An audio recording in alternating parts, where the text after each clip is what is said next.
The Boocast synth of the month is the Moog Grandmother. In 1974, I first saw the word Moog in print on the sleeve notes to my mum's Bach compilation album, next to the track Toccata and Fugue in D minor by Wendy Carlos. What a magical word it was, and yes, I pronounced it Moog. That strange word always inspired excitement whenever I saw it on sleeve notes, and I read it and heard it everywhere. But the history of Moog has been a bumpy one. After its humble beginnings in 1953, with Bob and his father selling theremin kits, to the invention of the Moog synthesizer in 1964, including the Model 15, and the Mini Moog in 1970, the company was sold to Norlin in 1973. After a legal battle, Bob finally reclaimed the Moog name in 2002 and began designing a line of synths that included the Voyager, the Little Fatty, and the Sub 37, among others. Bob sadly passed away in 2005. But Moog continued as an independent company until 2023, when it was purchased by InMusic, marking the end of an era for this independently owned company. Before this, though, Moog made another synth with a slightly silly name, the Grandmother. Semi-modular, with its design harking back to the early System 15, the Grandmother is an affordable and very capable monosynth. And on the back of the synth is written, Moog Music is an employee-owned company. The times may have changed, but will the song remain the same? Yay! Here is the Moog Grandmother, and thank you to Peter Mason for lending me his granny for a couple of days. And this synth of the month is very much going to be a whistle-stop idiot's guide. And by the way, I'm the idiot's guide to the Grandmother. So I'm not going to get into this very deeply, or just as deeply as it feels like it's going to happen. So I want you to imagine this is you encountering this synth in a music shop for the first time. That's what I'm going to do. So go on then, let's do this. So first of all, the Grandmother is kind of based on the System 15, which is an old modular system which Moog reintroduced around about the same time as the Grandmother came out. Actually, I've forgotten the year. It's got most of the same modules. When the Model 15 was reintroduced, it was £15,000. And when the Grandmother was introduced, there were times you could buy it for as little as 700 odd quid. The way they did that is they basically copied the circuits of the original Model 15 and used surface mount technology instead. So all of this is surface mount electronics inside, but yeah, it's supposed to be, a fairly good representation of what the original Model 15 modular system could do. So what have we got? So on the left, we've got an arpeggio section, and next a modulation section, or LFO in other language, and then we've got two oscillators with sync, and then we've got a mixer, which is an interesting mixer, and then we've got the utilities, which is also interesting and very useful in this semi-modular synthesizer. Then we've got the filter, which is a lovely filter, and it's not the same as the Mini Moog filter, it's a little bit different. And then we've got an envelope, which has a slider. What's going on, Moog? Turned it to Roland all of a sudden. Then we've got some output stuff and a spring reverb which is built in, which you heard in the intro, and the usual mod wheel and pitch wheel and some portamento glide and some sequencer controls here. That's what's on the front panel. So let's have a quick listen to these oscillators. So oscillator 1 goes from 32 foot to 4 foot. We've also got control over the keyboard, so we hold shift and press down. We get further down into the clicks. Press up, and yeah, up for dog music, as I like to call it. So that's the sawtooth. There's also a triangle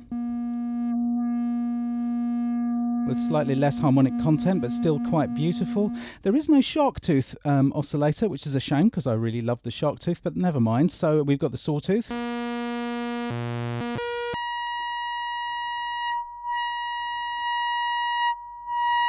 Did you hear that?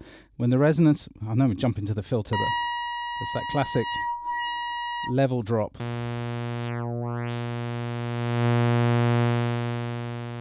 When you bring up the resonance, but anyway, we'll come to that later. So there you go. We've got a square. And we got a narrower pulse. Nasal. It's basically the same for oscillator 2, but we've also got sync. Well, let's turn oscillator 2 on, shall we? for all that stuff. We've got pitch in, which obviously we could modulate from the envelope to get stuff. Linear FM in for sort of FM-y type tones. So linear FM is supposed to scale it better up and down the keyboard so you get better tuning. Wave out, yeah, everything's sort of semi-modular, so there's loads of bits and bobs that we can do here. We can sort of throw things around. So those are the two oscillators. Let's hear them. Let's take that out of sync.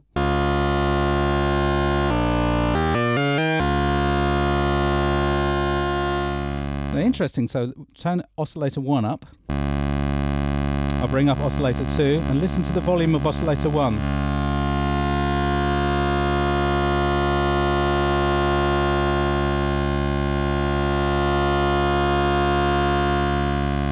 It kind of supersedes the lower signal. It gets eaten by it. If I put the noise up, it's even more obvious.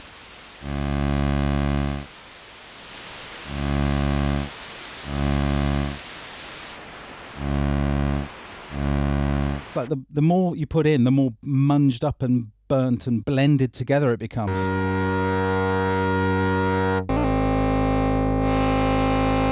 That's all going into the filter, obviously. But there's a lot of burn and bleed.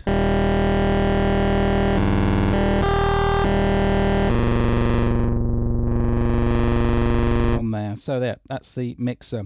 We've also got other inputs here which we can come to later, but I'll just move quickly along to the utilities, which we're not going to use yet. But we've got a mult, so that will split, divide or multiply a signal coming in, or it will also take multiple signals and blend them together to send a multiple sort of combination of those signals out. That's for the CV control. We've got a high pass filter, which is not plugged into anything. It's just you have to patch that in yourself.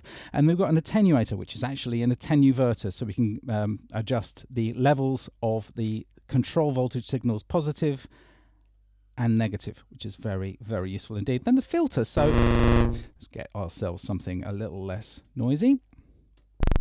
That's cool, yeah. So the filter is a 24 dB filter.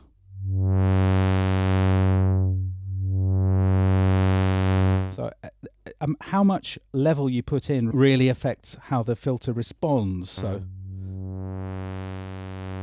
that's quite clean. Bring that up. Get a lot of extra smearing in there. If I bring the filter up, that will become even more obvious, although we will lose some low frequencies.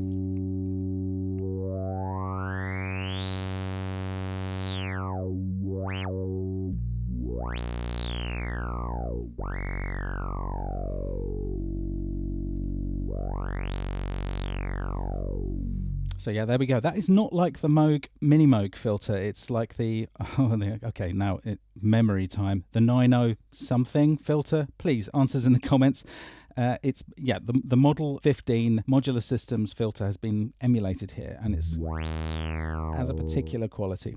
Then we've got the envelope. So unusually for Moog, we've got attack, decay, sustain, and release, and then they're in the wrong order: attack, decay, sustain, release. I keep messing this up because it's a Moog synth. I'm always expecting decay to also be release, so I always end up mucking with the decay instead of the release time. But there we go. That's not really a big problem. It's a long release time. Yep, it's still going. Let's come back. The decay time. Similarly, very good. We've also got positive and negative envelope amounts, so I'll just put it into positive.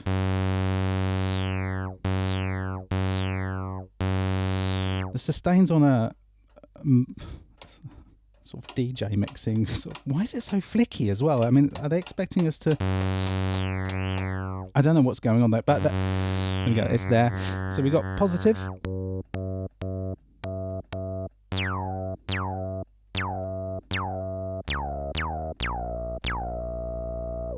We're going to go negative, which is nice for that kind of...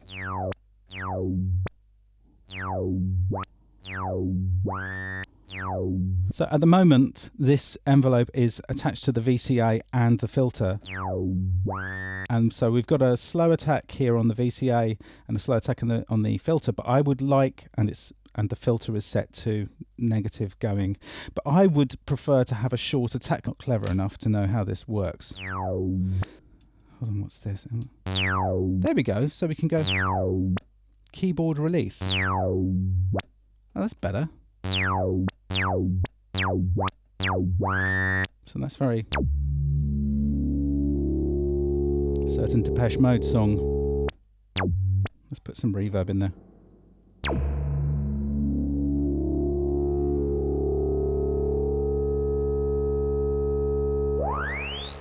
Haha. That's very nice. That's very satisfying. So this switches the VCA mode. So I get it. So we go to drone.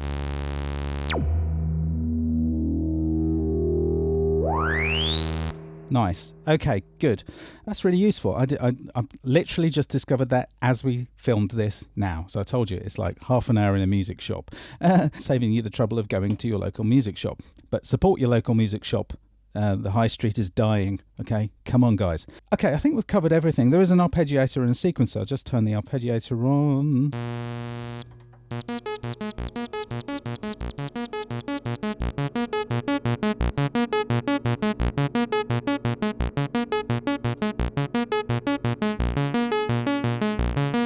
That's quite nice. Let's put the glide on.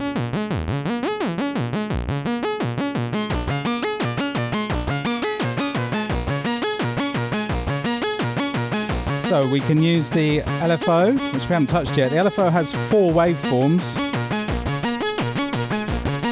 And we've got separate amounts for cutoff and pitch, which is an improvement on the Mini Moog.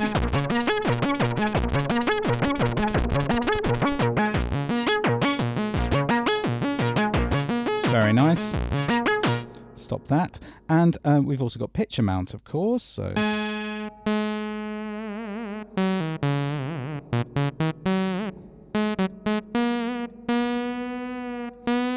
Oh, I was expecting that to be wider.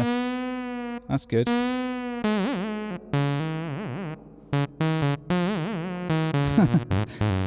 Yeah. Okay, so the Mini Moog is a mono synth with 3 oscillators, one of which can be switched to being an LFO.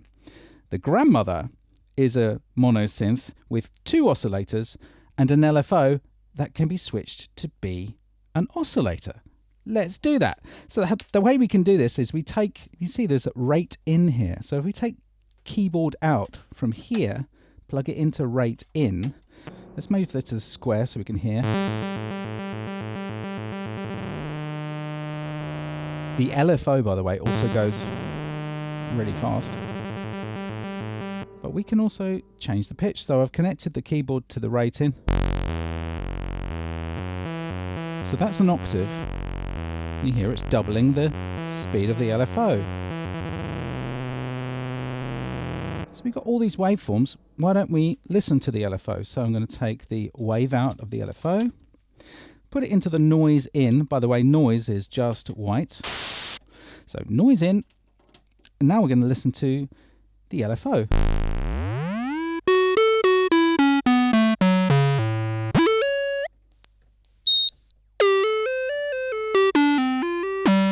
Seems to track very well. I had the glide on there. There's a saw. There's a backwards. Oh, hold on. That's the saw. That's the backwards saw. And that's the sine. Ah. We do have a sine. So we now have a 3 oscillator monosynth. So let's bring this up a bit.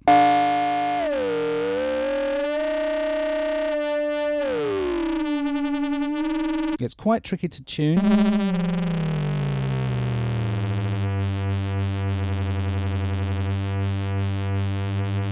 Whoa. That's close enough. So now we've got that beating. There's oscillator 1. Let's put oscillator 1 into sine as well. A triangle, rather. It's quite a nice triangle, isn't it? And I'll just bring up the level of the LFO.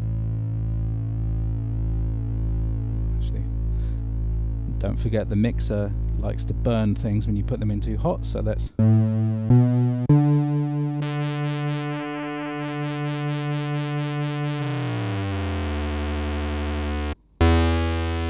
octave lower.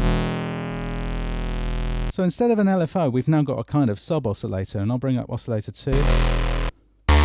Let's have a fifth.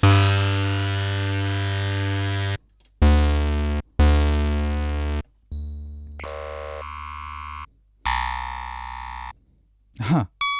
I had that up. Let's turn it down.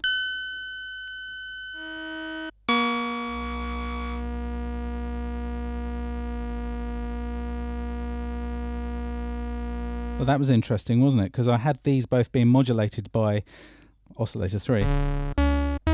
So basically you can do that audio rate modulation thing with this just like you can with the mini Moog. There we go. Let's bring up oscillator.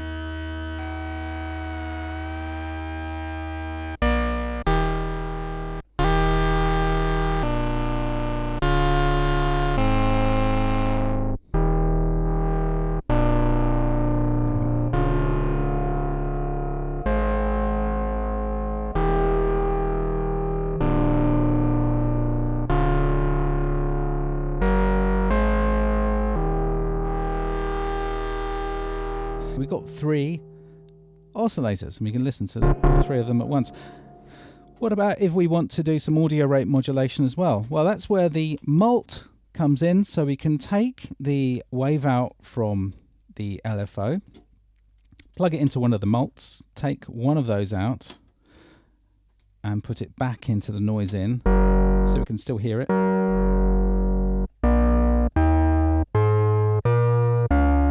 The LFO signal's going in here and it's being duplicated out of these 3 sockets. So I'm just going to do another thing. So let's take one of those LFO signals and put it into cutoff in. So now the LFO, not only are we listening to it, we're also modulating the filter with it. I'm going to bring up the resonance a little bit. Currently we're using the sine wave. Let's use the saw. So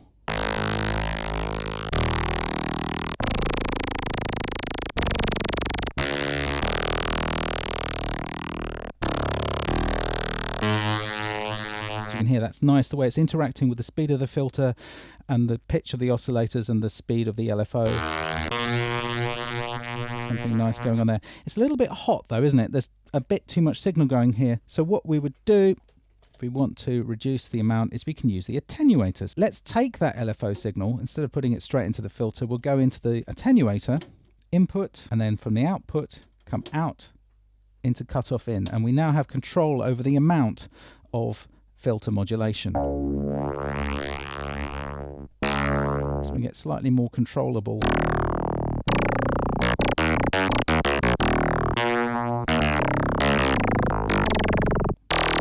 So there we go. That's a very lovely sort of craftworky sound. I'm going to use the reverse saw now.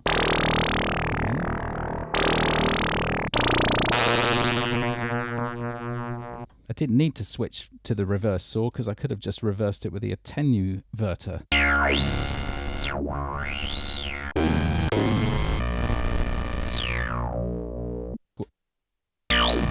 There's the square.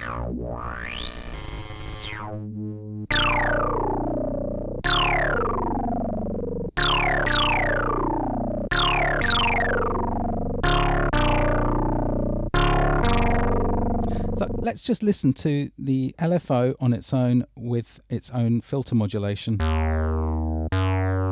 Put in sine.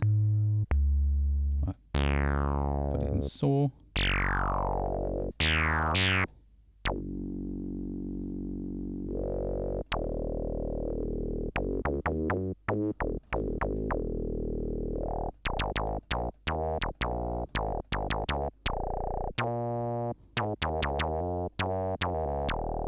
So we can get lots of lovely effects this way. So just to recap, we've got LFO acting as an oscillator now. The oscillator is coming in through the mixer, we're listening to it.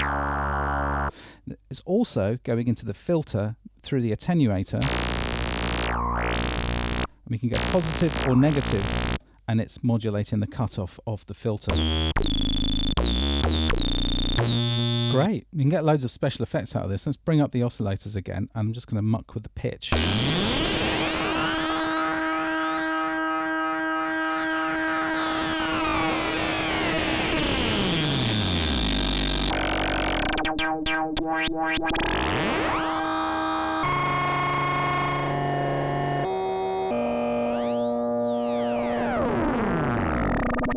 Which makes me think, instead of using the rate in, let's use the envelope out for the rate of the LFO.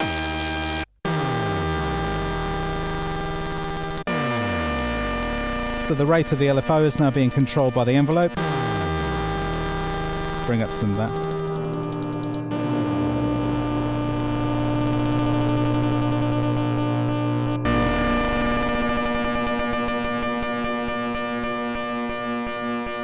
So that's just a little muck around. Let's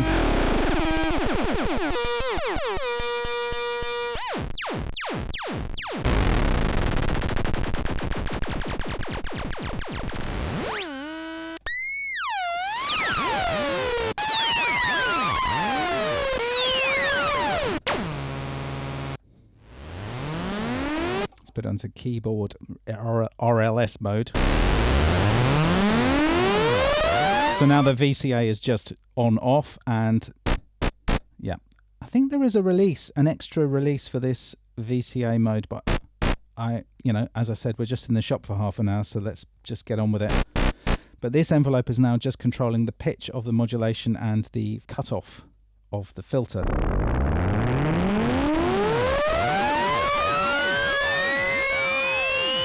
Yeah, come on.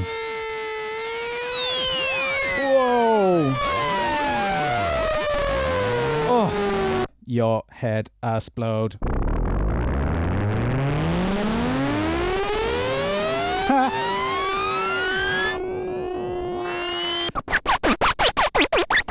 Okay, what a racket. It's really quite flexible. It has its built-in spring. Let's turn that up and whack it. There you go. It's a real spring. It's actually, I think it sounds nicer than my spring. In fact, the reason I bought a spring is because I heard the spring through this and went, oh, that's great. I can't buy another Moog synth, though. I've already got the mini Moog. So let's not buy that. The great thing about it is with this spring, you can go fully wet.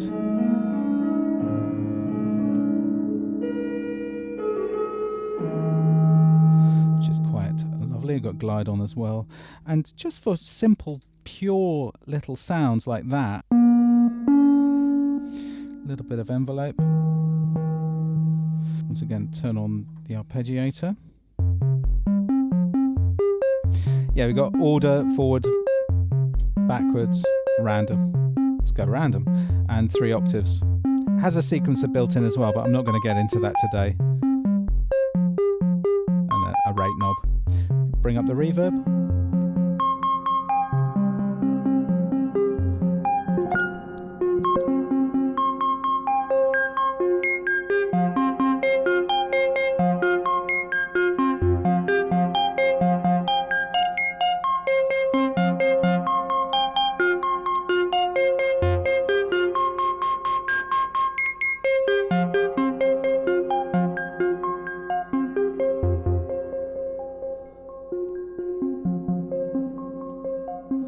That's quite lovely, and it's got a very mature quality sort of sound to it. It's, even with the simple sounds like this, it's quite nice. Let's put it back in.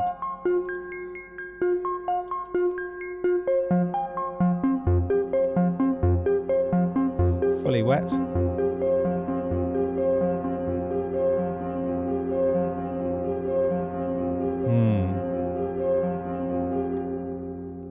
Very nice. For an effect, I think that's quite nice. I mean, there are better reverbs, but this one's got a real, this one's got proper organic qualities to it because it's a proper spring. Great thing about the reverb is around the back, you can get reverb out soloed. So there's just reverb, and we can use that reverb signal as pitch modulation on one of the oscillators. So let's do it to 2. So turn the reverb right off. Lovely little bit of instability being created there. So that's the signal from the reverb going in to modulate the pitch of oscillator 2. Again, that's a little bit hot, so let's once again go to our friend the attenuator and we'll grab the output from there and put it into pitch in again, and we can now have control over the amount. So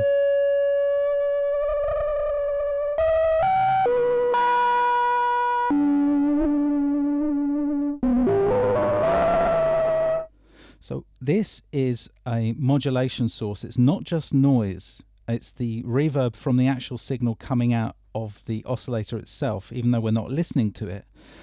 So we've got a modulation source here which is changing over time, changing according to what we play into it, and it's very, very organic indeed.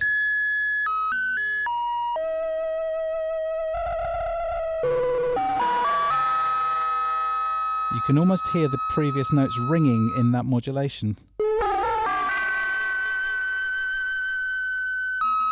Let's try a saw.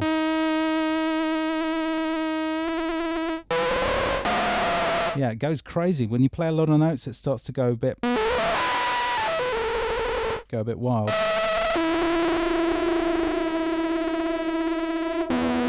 Bring some of the actual reverb in.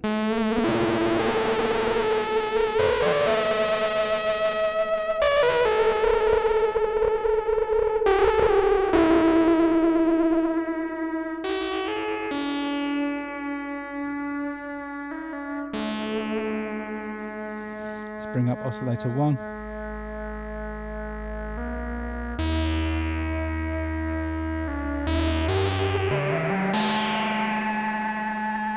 I think that's quite lovely. It's I mean, often talk about ways of getting some instability, or some wobble, some noise, some grit into the sound, but this is actual genuine organic stuff generating itself. Oh, we've also got sync, so let's try sync with this wobbly effect.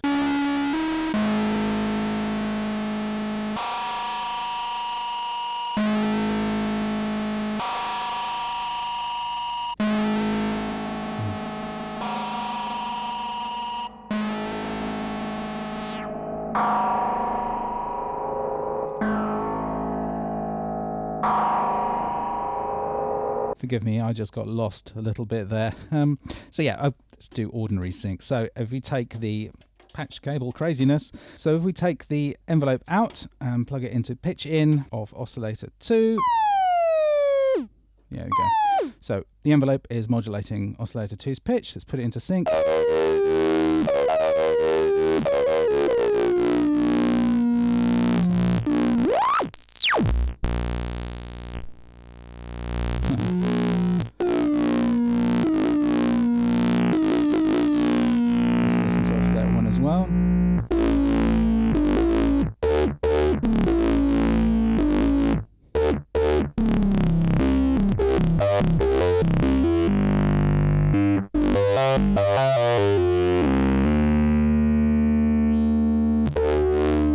A nice sync. Some lovely stuff going on there.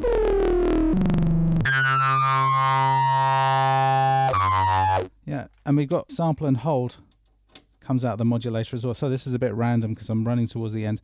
Put it into cut off in.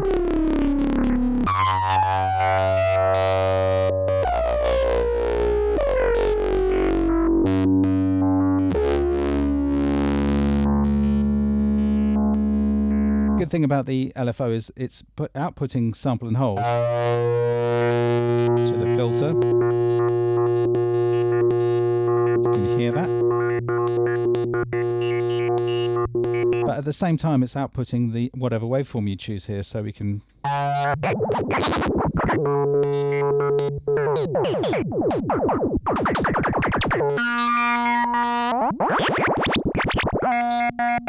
So that's very much an improvement on the Mini Moog's modulation thing.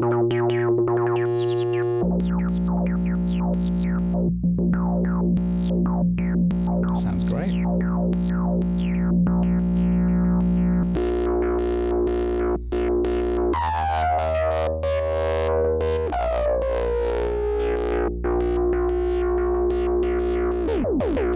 It's probably a good place to leave it. So that was my first ever play on the Grandmother. I rather enjoyed it. And yeah, the only reason we don't have one is the price went up ridiculously. I mean, they're not 700 quid anymore. And also because we felt like we shouldn't. because we already have a mini Moog. This is not a cut down mini Moog. This is in fact a completely different instrument in its own right, with a lot of its own unique properties, including the massive amounts of modulation you can have. So this is as good an end tune as any. So I'll say good night and thank you for watching, and that was the Moog Grandmother, my 30 minutes in a shop with it.